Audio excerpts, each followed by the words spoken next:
Это очень диалектическое название. Пожалуйста. Thank you. Well, thank you for the invitation. It's a pleasure to be here. It's 30 years since I was in Moscow. Then I was a student trying to learn the Russian language, planning to become a Sovietologist. Now I'm a comparative political scientist working on Central and Eastern Europe. And it's about Central and Eastern Europe and some of the themes we talked about in the previous session that I want to speak now. And in particular about how we should study Central and Eastern Europe.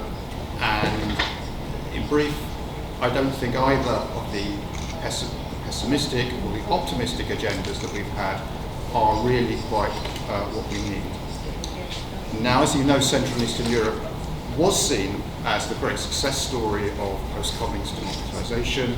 There's rapid, peaceful political transition in 1989-90. There's a quick return to economic growth. There's a flawed but very functional liberal democracy in the region. And there's relatively rapid integration with the European Union. And political elites in the region, whether out of conviction or pragmatism, were willing and able, as Ivan Krastev has pointed out, to imitate West European political, economic and ideological models. Although we should say that the models are in fact very diverse, ranging from Nordic-style welfare capitalism to British-style Thatcherism. Since the mid-2000s, however, the intellectual climate has really changed completely. And has shifted away from one of trying to understand democratic consolidation or the relationship of democracy and European integration, or how to remedy flaws of democratic quality, corruption, lack of civic participation, weak public administration. And now it seems that the early hopes of the liberal project have turned into a pessimistic narrative of democratic decline and even so-called democratic backsliding towards authoritarian rule.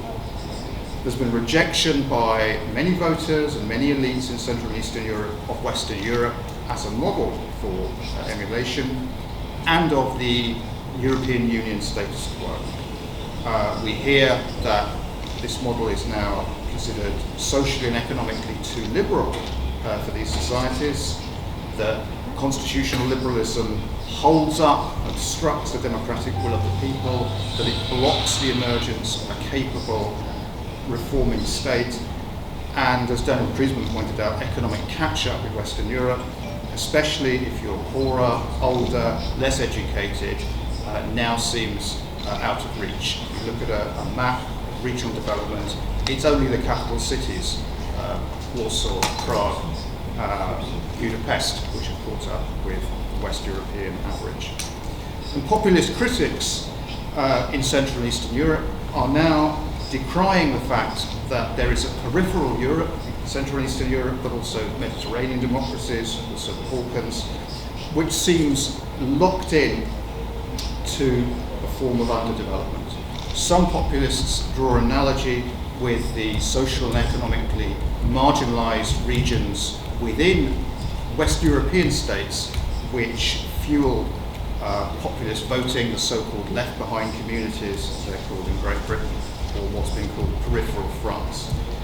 The idea is that really Central and Eastern Europe is part of a left-behind periphery on a much bigger European scale. And given the fact that the European Union is supposed to be a club of democracies, has very ineffective and cumbersome procedures for enforcing the rule of law, there's even a risk, as Daniel Kellerman has pointed out, that the Union could become a patchwork of different regimes, democracies, semi-democracies, and conceivably sometimes downright authoritarian regimes paralysed by north-south and east-west splits. And what's especially jarring is that countries which are supposed to be the forerunners in democratization, Hungary and Poland, appear now to be in the vanguard of democratic backsliding, or conservative counter-revolution, or experiments in illiberal governance. Some Prominent governance indices like Freedom in the World and Freedom House now even classify Hungary as having slipped below the minimum standard for liberal democracy, and in most indices, we saw VDEM, Poland is rapidly heading the same way. And worse still, some of the treasured mechanisms for building democracy, like civil society development and grassroots activism, even appear sometimes to be working out in ways which are quite opposite to what was emerged. So in Hungary and Poland, the breakthrough of Fidesz party, the Law and Justice Party, were prefigured in the preceding years by the development of conservative civil society organisations, grassroots activism, and civic initiatives at local level.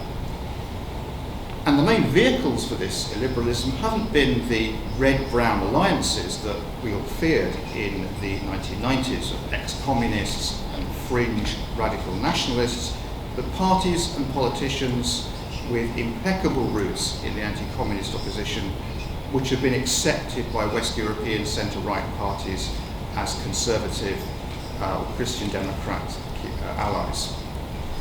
That said, as has already been noted, there's a huge variety of populism and democratic decline in the region, ranging from the conservative electoral revolutions in Hungary and Poland to the weak but oddly stable corrupt democracies of Bulgaria and Romania, the fragmented political landscapes of the Czech Republic and Slovakia, and indeed the very strange so-called technocratic populism of the Czech Republic's billionaire Prime Minister Andrej Babiš, who doesn't know if he's a Czech Trump or a Czech Macron or possibly a Czech Berlusconi. So George Orwell's dictum that all revolutions are failures, but they're not the same failure, seems to apply very much to the region. Now there's been a very extensive debate on what's gone wrong. That phrase has already been used, what went wrong. And there's a variety of explanations that have been advanced which are overlapping. Some people say the waning of EU leverage after enlargement has given free rein to voters and politicians who've always had weak democratic commitments. Some that under the EU the region had too much liberalism, especially economic liberalism. Some say it didn't have enough scope to find its own way politically. Ivan Krastev and Stephen Holmes have pointed out the psychological and social strains of a politics of imitation and the fading attractiveness of West European models after the 2008-9 recession, the Eurozone crisis, the European refugee crisis, which Western politicians and EU leaders didn't really know how to fix.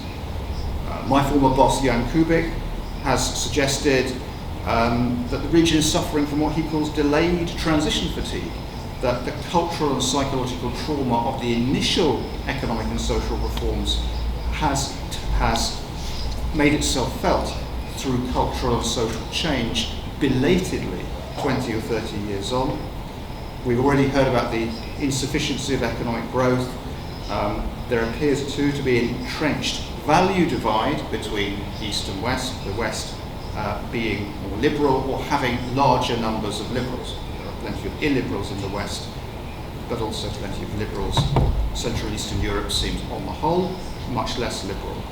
The region, Central and Eastern Europe, also lacks a sizable or wealthy enough middle class, and many of the youngest, best educated, who might be expected to be the basis of a liberal project, have exited the country for work abroad. In other ways, though, the what went wrong debate might be misframed. Outcomes in the region have certainly turned out differently from what we expected, but this might possibly tell us more about how intellectuals and social scientists have yet again been wrong in their expectations, rather than how the region, or that the region has changed course. And this shouldn't surprise us. Political scientists studying Eastern Europe and the Soviet Union have been blindsided before.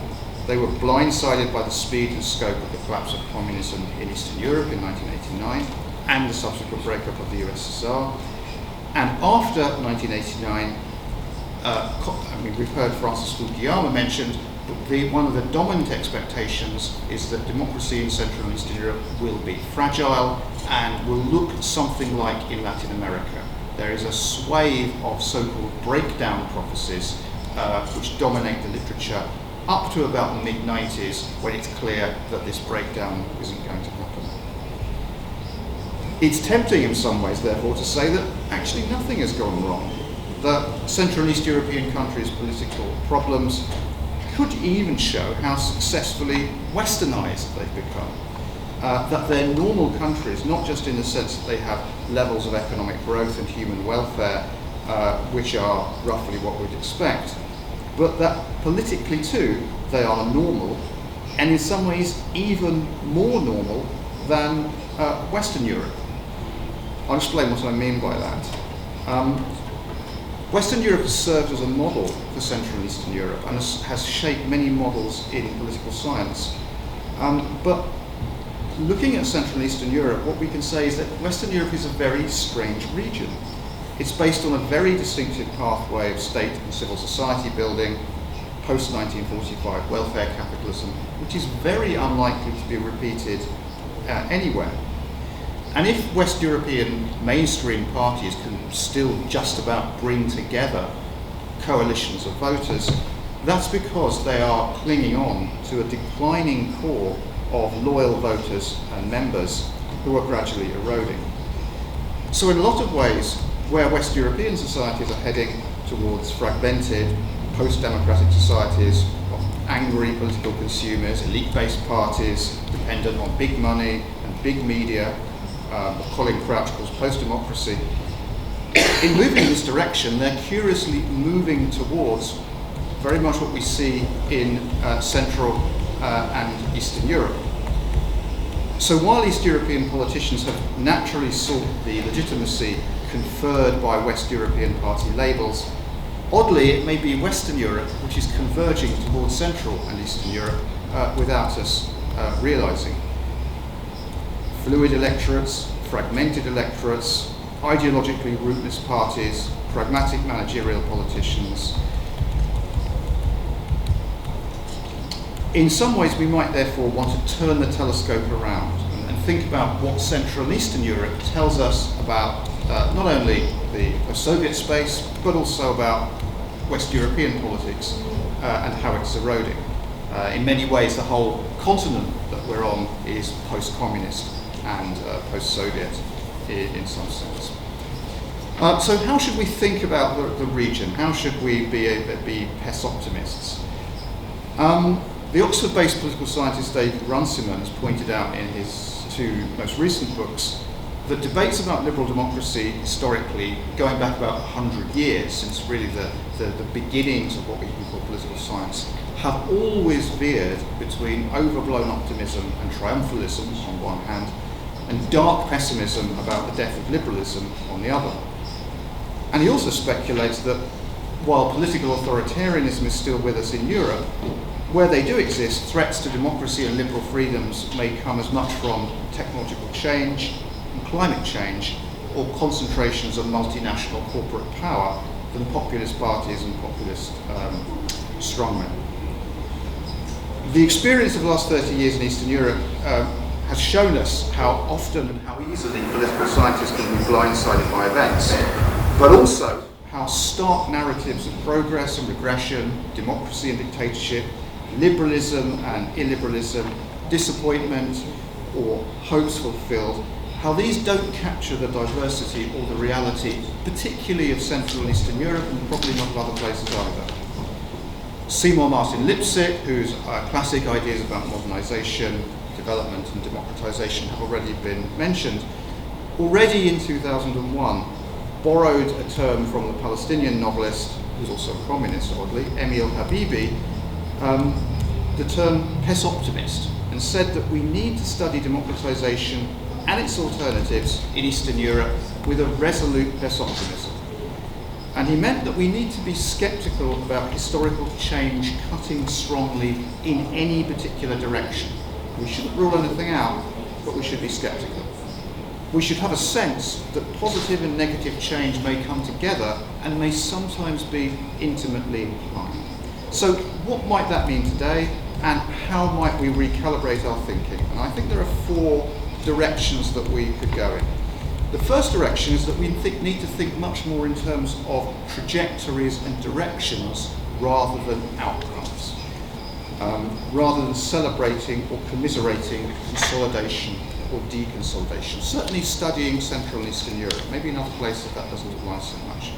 Countries can and have moved erratically in different directions. Poland in the mid-2000s, when a minority coalition of conservatives and populists come to power, is seen as the centre of Central European illiberalism. Then when this government loses power and liberal parties take office, it's presented as a case of resilient democracy and non-backsliding. Then, after 2015, when the Conservative National Populist Law and Justice Party emerges, it is once again a case of backsliding. So we really need to think potentially more in terms of changing trajectories rather than saying this country is liberal, this illiberal. Here we have authoritarianism, here democracy, here a hybrid regime. It also reminds us that political scientists need to think in the longer term. It's possible that economic and political liberalism in Eastern Europe might be an interlude, and the evidence suggests that it might be an interlude in a basically authoritarian development. But the evidence suggests that the short and medium term reversals that we can see may be, as Charles Tilley has suggested, part of the ebb and flow of long-term democratisation. Tilley's perspective is of long-term democratisation and ebb and flow at different directions. Some episodes of democratic backsliding today, which so preoccupy us, may prove short and reversible. They might better be seen as illiberal swerves, as they have been called, or near misses on a dangerous, long and winding road. It may be that we need to somewhat rethink the way we see institutions. We tend to think of them as stability-inducing mechanisms. We tend to think of them as consolidating certain outcomes. We tend to think of them as locking in certain outcomes. But as I've argued in a paper written with my co-author James Dawson, in fact, if we think about them differently, then we can see both liberal democracy and alternatives to it as much more fluid and much less stable than we think.